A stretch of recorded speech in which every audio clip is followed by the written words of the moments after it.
You're going to sign over 15% of this place to your brother tonight, before close. My father said it the way other people say, pass the salt.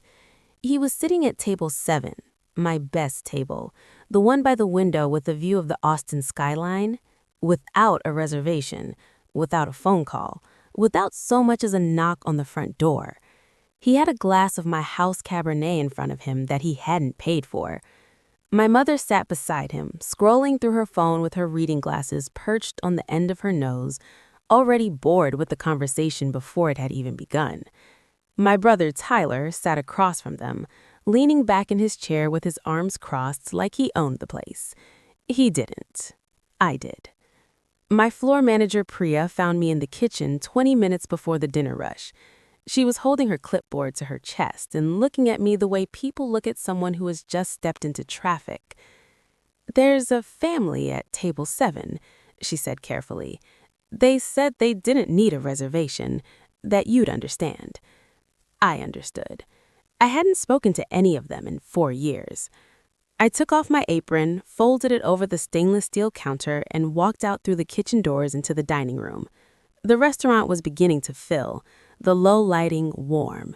The smell of rosemary and charred oak moved through the air. The soft sound of the playlist I had curated myself filtered through the speakers. I had built every detail of this place from scratch. The reclaimed wood on the walls, the locally sourced menu, the name etched in brass above the door. Wren's. My name. My place. My father looked up when he saw me and smiled as if no time had passed at all. "There she is," he said. "Look how well you clean up." I stopped at the edge of the table. I didn't sit down. I needed the height, the small advantage of being the only one standing. "You need to leave. I have a full house in 20 minutes. "We're not going anywhere." My mother didn't look up from her phone. "We came a long way, Wren. The least you can do is hear us out." "You came from San Antonio. It's a 2-hour drive." "Don't be smart." She set the phone down, finally, folded her hands on the table. She looked older. They both did. "Your brother needs your help. That's all this is." Tyler looked at me then, and for half a second I saw something real move across his face. Not shame, exactly. More like the shadow of it. Then it passed, and he was back to the crossed arms and the lean. "Nice place," he said. "Bigger than I expected." "Get out." 15%, my father repeated.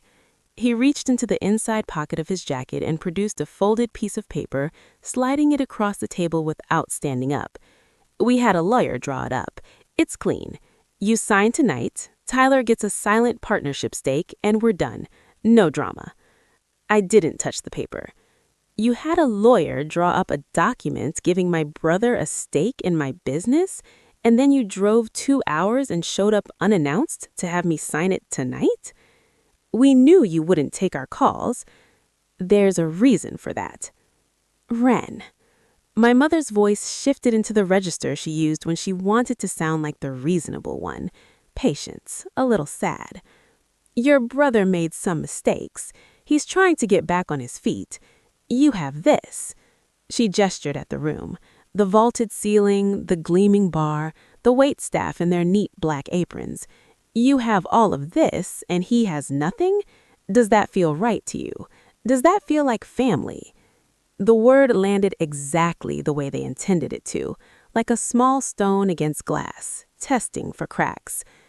I thought about the last 4 years, the 37 unanswered calls I had made before I finally stopped calling, the Christmas I spent in my studio apartment eating Thai takeout alone because I told myself I was fine. I was absolutely fine. The 2 years I spent paying off the debt. It didn't know that I knew about the loan my father had taken out in my name when I was 19, using my Social Security number to cover Tyler's first business, $32,000. It had taken me until I was 24 to find it on my credit report. It had taken me another year to pay it off. They didn't know that I knew. That was important. "I need to get back to the kitchen," I said. "I'll have Priya bring you the check." "We're not leaving." My father's voice dropped. The smile was gone. You owe this family, Ren. I don't want to make it ugly, but I will. You want me to start talking to your investors, your landlord? I know Marcus Chen holds your commercial lease.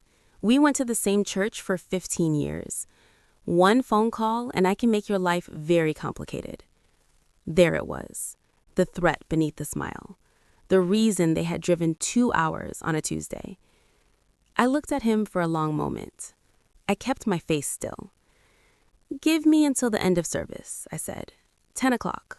I'll come back to this table and we'll talk. My father leaned back, satisfied.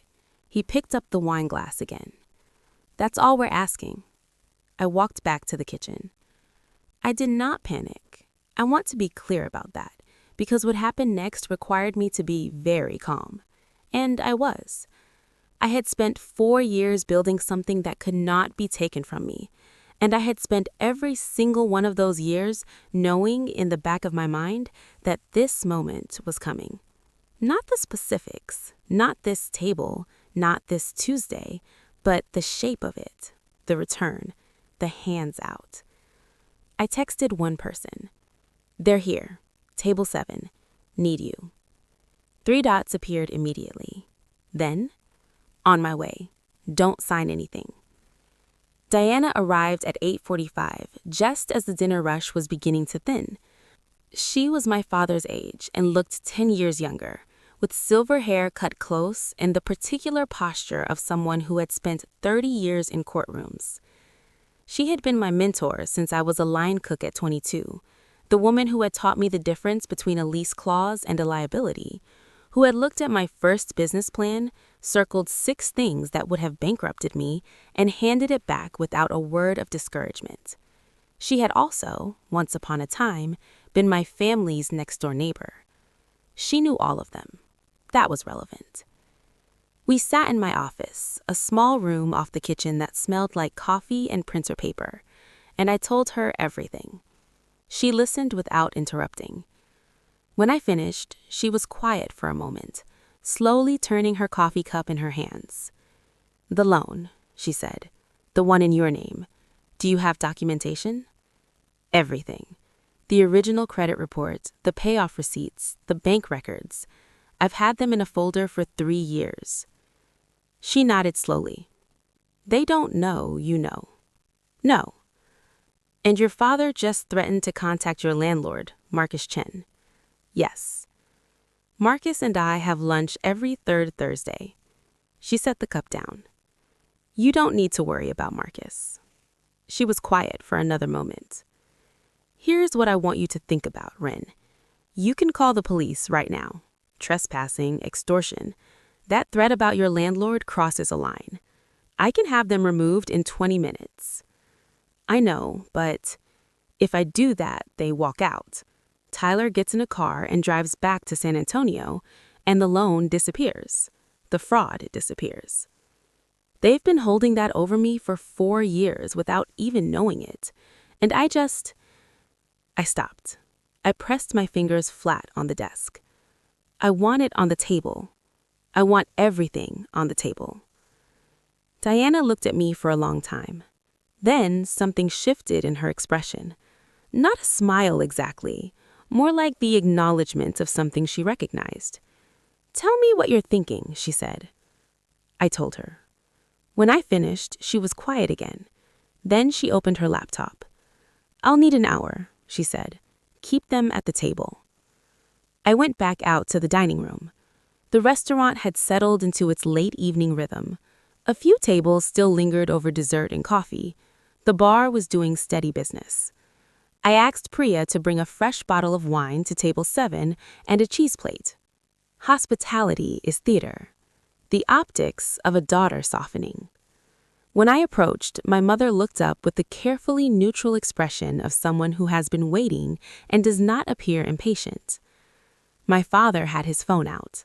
Tyler was on his second glass. I appreciate you waiting, I said. I sat down. The word appreciate cost me something, but I paid it. I want to hear about Tyler. My father put his phone away. He invested in a property development deal in Dallas. The partner turned out to be a fraud.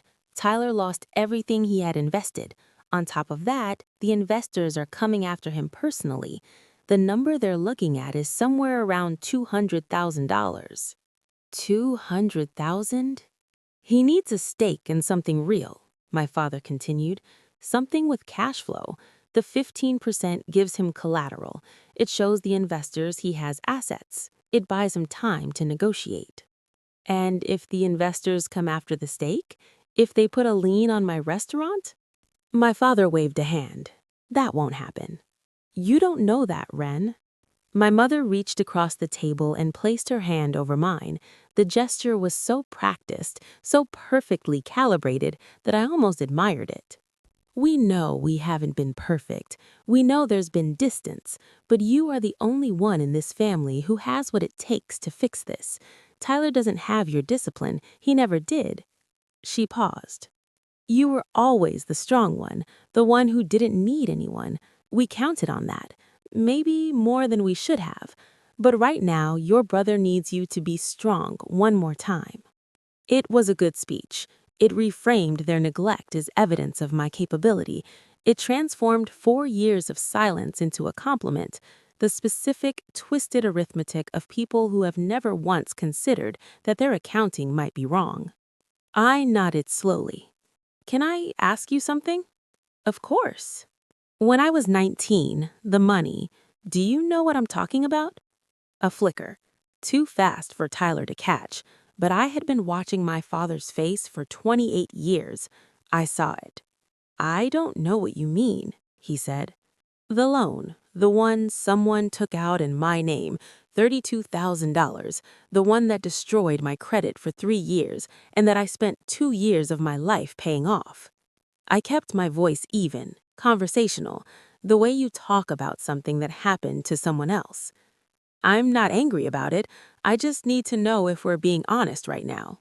The table was very quiet. That was a mistake, my mother said finally.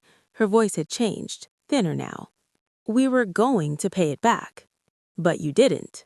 We intended to. And when I found it, when I called you that first time and you told me it was my responsibility because I had been living under your roof and eating your food and that this was just what family does, I stopped. I took a breath. I've thought about that conversation a lot, about that specific math that I owed you for existing. Tyler hadn't moved. He was staring at the table. I'm not bringing this up to fight, I said. I'm bringing it up because I want us to be honest with each other. If we're going to do this, if I'm going to help Tyler, I need everything on the table. My father cleared his throat. Fine, the loan was a mistake. We handled it badly. But that was almost 10 years ago. Ren, you've clearly done well for yourself. You've moved past it. I have, I agreed. I just wanted to say it out loud. I stood. Let me get the paperwork from my office. I want to go over a few things before I signed anything. I walked to the back. Diana was at my desk. She had 2 documents in front of her and a legal pad covered in handwriting. She looked up when I came in. How are they? Comfortable. The wine helped. I looked at the papers. Is it ready? It's better than ready. She slid the top document toward me. The structure is this. You're not signing over equity. You're offering Tyler a business loan secured against his personal assets, framed as a partnership investment for the purpose of showing his creditors collateral. It's legal, it's clean, but the asset guarantee is real, and it's enforceable. If his creditors come after the stake, there's no stake. There's a loan note, and the note pools his personal assets before it touches yours. And the recording? Completely legal in Texas, one-party consent. You're the party. She tapped the second document. But here's what I need you to do. I need your father to explain the original loan, the one in your name, on the record. Not because we're going after him tonight, but because if this ever ends up in front of a judge, I want a foundation. And if he won't say it, he will. You already started the conversation. He's 3 glasses in. He thinks he's getting what he wants, and he doesn't think you're recording. She looked at me steadily. Ren, you can still just call the police and end this tonight. I know. You understand that what you're doing instead is harder. I know that too. All right, she handed me the folder. Then go finish it. I fixed my hair in the small mirror on the back of the office door. I let my shoulders drop a little. I practiced the expression I needed. Not defeated, not angry, just tired. The look of someone who has been fighting for a long time and has finally, reluctantly, decided that it's easier to stop. When I came back to table 7, I set the folder on the table and sat down. I've been thinking about what you said. I looked at my mother. About being the strong one. I let the pause settle. You're right that I've always handled things myself. Maybe that made it easy for everyone to assume I didn't need anything. I don't want to be that person anymore. I don't want to be the one who handles it alone. My mother's expression shifted. The weariness was replaced by something that looked almost like warmth. That was the thing about giving people exactly what they expected. It disarmed them completely. So I'll help Tyler, but I need to do it correctly for my own liability, for the restaurant. I have to record this conversation. Texas law requires documentation for any business transaction over $10,000 where a verbal agreement is made prior to signing. That was not strictly accurate, but it wasn't verifiably false either, and my father had no law degree. It's just a formality for my accountant. I set my phone on the table, propped against the small candle at the center. I pressed record. I need you to state that this transaction is a secured business loan from Wren's LLC to Tyler. I paused. What's Tyler's legal entity right now? Do you have an LLC? Tyler shifted in his seat. It's just me, personal. Okay, so this is a personal loan secured against Tyler's personal assets. I need you to state that for the record so my accountant can categorize it correctly.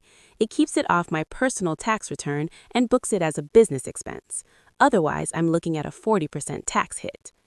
My father's eyes moved to the phone, then to me, then back to the folder.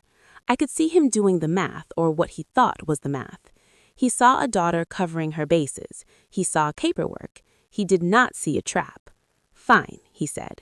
He straightened in his chair with the unconscious dignity of a man who believed he was running the room.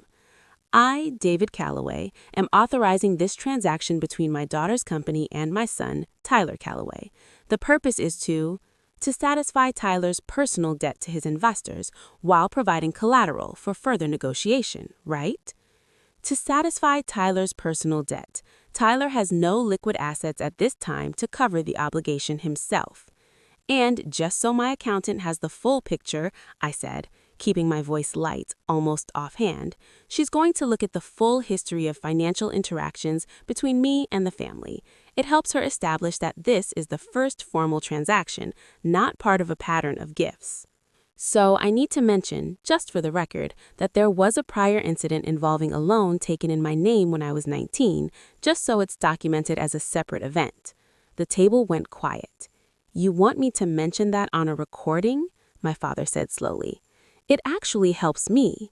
It shows the prior transaction was informal and unilateral, which means this one, by contrast, is structured and consensual. It protects the restaurant from any appearance of family financial entanglement. I looked at him steadily. It actually works in your favor. It makes the old thing go away officially. He believed it. I watched him believe it, the moment the resistance fell away and he decided the easy path was the honest one. There was a loan taken in Wren's name approximately 9 years ago, approximately $32,000. It was used for family purposes. It was handled informally at the time. He cleared his throat. This current transaction is separate and distinct from that. Perfect, I said quietly. Thank you. I slid the document across the table. It was 11 pages, dense, real. Sign on the flagged lines, Tyler on the borrower line, you and Mom as guarantors. Tyler picked up the pen. He looked at the page and for a moment, just a moment, something crossed his face, a hesitation. What does this clause mean? He pointed to a line near the bottom of page 6. Asset guarantee, I said, standard for secured loans. It means that if you default, my company has a claim on your assets before any other unsecured creditor. It's just how the bank requires it to be structured. We're not a bank. I know, but I have to follow the same documentation standards or my investors get nervous. I paused. Tyler, if you pay this back, which you will, none of it matters. The clause never gets triggered. It's protective paperwork, that's all. He looked at me for a long moment. I held his eyes and let mine be soft, tired, a little sad. The look of a sister who has been worn down to something gentle. He signed. My father signed without reading it at all. My mother signed after glancing only at the signature lines. The pen was still in my mother's hand when my phone buzzed on the table. One message from Diana. Transaction complete. Asset search done. He has a house in Pflugerville in his name. Equity positive. I picked up my phone and stopped the recording. I need to tell you something, I said. My father looked up. The money I was going to wire to Tyler's investors, I wired it this morning, but not to them. I set my phone face up on the table so they could see the screen. I bought the debt note. I paid his investors 60 cents on the dollar. They were happy to take it. Tyler was already a default risk and they wanted out. Silence. What does that mean? Tyler said, his voice flat. It means I'm his creditor now, I said. The $200,000 is still owed. It's just owed to me. The document you just signed confirms that the loan is a personal obligation secured against your assets with no liquid means to satisfy it. I turned to my father. And you just confirmed on a recorded conversation that you previously took a loan in my name without my consent, which is fraud, and which has a 6-year statute of limitations in Texas. I paused. I'm not going to the police with that recording, not tonight, but I'm going to keep it. My father's face went very still. You can't do this, my mother said, her voice cracking for the first time. Ren, you can't. This is your family, Tyler. I turned to my brother. The anger I expected to feel wasn't there. What was there was something quieter and more permanent. I've spent 2 years of my life paying off a debt I didn't take out. I rebuilt my credit from nothing. I built this restaurant without a single dollar from any of you, without a phone call, without a cosigner, without anyone in this family showing up once, not once. Not when I got the lease, not when I opened, not when I won the Austin Chronicle's Best New Restaurant 2 years running. I stopped. I would have helped you if you just had called me, if any of you had just called me like a person and asked. Tyler didn't say anything. He was looking at the table. The asset guarantee gives me a legal claim on your house, I said. I'm not going to foreclose on it. I'm going to have Diana file a lien, which will prevent you from selling or refinancing without satisfying the note first. You'll make payments on a schedule. She'll charge you 3% interest. It's less than you'd get anywhere else. This is extortion, my father said. His voice had changed. The ease was gone. What was underneath it was something harder and smaller. It's a legal business transaction that you agreed to and signed. I stood and picked up the folder. I'm going to ask you to leave now. Priya will bring the check for the wine and the cheese. You drove 2 hours. There's a Marriott on the highway. Diana can recommend a good one. I pressed the small button under the edge of the table, the same silent alarm I'd installed when I opened, connected to the Austin PD non-emergency line. They would send someone to the door in 10 minutes, just enough time for everyone to understand that the conversation was over. Your father just confessed on a recording to taking a fraudulent loan in your name, I said quietly, so only he could hear. I've been carrying that for 9 years. I want you to understand that I'm not doing this to punish you. I'm doing this because I am done being the only one in this family who pays for things. I walked back toward the kitchen. Priya caught my eye near the bar. I gave her a small nod. She turned toward table 7 with 2 menus pressed flat against her chest, and I pushed through the kitchen doors into the warmth, the noise, and the smell of my restaurant. Diana was waiting in the office. She looked up when I came in. It's done, I said. She held out her hand for the folder. She opened it, checked the signatures, checked the pages in order, and set it on the desk. Then she looked at me. "How do you feel?" I thought about it, honestly. "Like I paid off a debt," I said. She nodded once, the way she nodded when something was correct and didn't need elaboration. 6 weeks later, Diana filed the lien. The court processed it without incident. Tyler set up automatic payments in January. Small ones, manageable, the kind that would stretch across years. He never called to argue. He just paid. My father called once from a number I didn't recognize. About 3 weeks after that Tuesday, I let it go to voicemail. He talked for 4 minutes about fairness and family and legacy and what I was doing to the people who raised me. I listened to it twice. Then I deleted it. The restaurant had its best quarter in March. I hired 2 new line cooks and extended our hours on weekends. The reclaimed wood on the walls had aged to the exact shade I'd imagined when I first sketched the room on a cocktail napkin in a diner at 2 in the morning.